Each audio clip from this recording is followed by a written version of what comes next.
പ്രിയപ്പെട്ടവരെ, ഈശോമിശിഹായെ സ്തുതിയായിരിക്കട്ടെ. ജോസഫ് കുന്നത്ത് പിതാവ് മഞ്ചരിയാൽ വന്നപ്പോ പിതാവിനെ കണ്ടപ്പോ ഒത്തിരി സന്തോഷമായി. സ്വർഗീയ പിതാവിന്റെ പോലെ മുഖം കണ്ടാൽ തന്നെ അറിയാം സ്വർഗീയ പിതാവിന്റെ പോലെയാണ് ഇരിക്കുന്നത്. പിന്നെ എനിക്ക് എന്താണെന്നറിയില്ല, ഇവിടെ വന്ന് കണ്ടപ്പോ പെട്ടെന്ന് കുമ്പസാരിക്കാൻ തോന്നി. ഞാനിങ്ങനെ ചോദിച്ചപ്പോ സിസ്റ്റേഴ്സ് പറഞ്ഞു, പിതാവിനെ കണ്ട എല്ലാവരും ചോദിക്കും കുമ്പസാരിക്കണമെന്ന്. പാതിരെ പിയെ പറ്റി അങ്ങനെ പറയാറുണ്ട്. പാതിരെ പിയെ കാണുന്നവരൊക്കെ പെട്ടെന്ന് കുമ്പസാരിക്കാൻ തോന്നുന്നു. കാരണം നമുക്കൊരു പാപബോധവും അല്ലെങ്കിൽ ഒരു വിശുദ്ധിയിലേക്ക് ഒരു വഴിയായിട്ടാണ് പിതാവിനെ കാണുമ്പോൾ തോന്നുന്നത്. ഒരു ദൈവപിതാവിന്റെ ഒരു സ്നേഹം നമുക്ക് തോന്നുകയാണ്. ഈ താടി ഇപ്പൊ വളർത്തിയതാന്ന് പറയണു.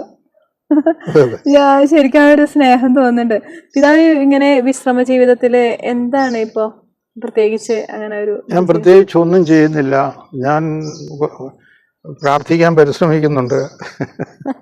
പിന്നെ ഇവിടെ രൂപതയുടെ ചില പണികളൊക്കെ ചിലപ്പോൾ എന്നെ ഏൽപ്പിക്കാറുണ്ട്.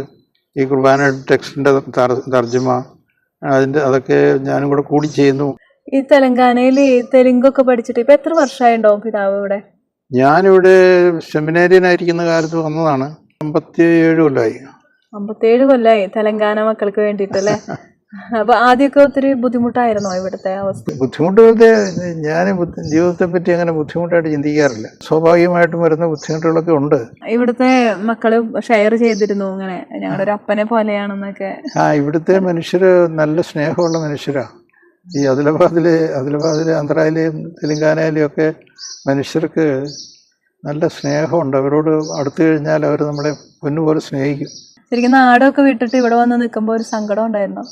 ഇല്ല, ഞാൻ CMA സഭയിൽ ചേർന്നത് 1958 അന്ന് മുതൽ പിന്നെ തമ്പുരാൻ വിളിക്കുന്നിടത്ത് പോകുന്നതിന് എനിക്ക് തടസ്സം തോന്നിയിട്ടില്ല. വീട്ടിൽ എൻ്റെ മാതാപിതാക്കൾ, എൻ്റെ ജ്യേഷ്ഠന്മാരും അനുജന്മാരും ഒക്കെ ആയിട്ട് 8 പേരുണ്ടായിരുന്നു. എൻ്റെ പെങ്ങൾ മാത്രം സന്യാസ സഭയിൽ ചേർന്നു. 8 മക്കളില് 2 പേര് സന്യാസം, സ്വർഗത്തിലേക്ക് ചാൻസ് നോക്കിയിരിക്കുകയാണെന്ന് പറഞ്ഞു. പക്ഷെ ഇനിയും മക്കൾക്ക് ആവശ്യമുണ്ടെന്ന് ഇവിടെ സിസ്റ്റേഴ്സ് എല്ലാവരും പറഞ്ഞു, വളരെ സ്നേഹത്തോട് കൂടിയിട്ട്. അപ്പൊ ഒരുപാട് നന്ദിയുണ്ട് പിതാവേ. Thank you.